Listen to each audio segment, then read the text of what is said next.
后来赖清德要来选总统，这是互共一个派系，这个立法院的副院长蔡其昌相当的意外。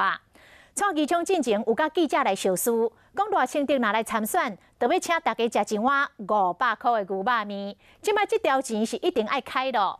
啊，立法院的另外一头，讲有几啊位民进党的立委来召开着记者会，挺蔡英文选总统。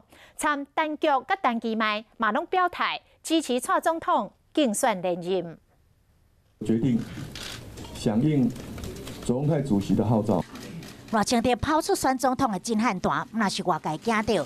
就连立法院副院长的蔡其昌，之前甲媒体打赌，讲赖清德若是选总统，就要请大家食一碗500块牛肉面，这声真正爱请。以他的智慧跟判断，我也不觉得他会做这样的决定嘛。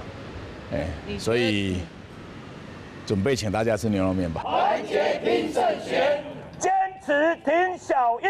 坚持挺小英。另外一头，真侪位的民进党立委替蔡英文总统参选。我们要呼吁，我们民进党要团结，一起来顾台湾。有立委表示，无希望民进党也未选就分裂。民进党没有分裂的本钱，一定要蔡赖和一致对外。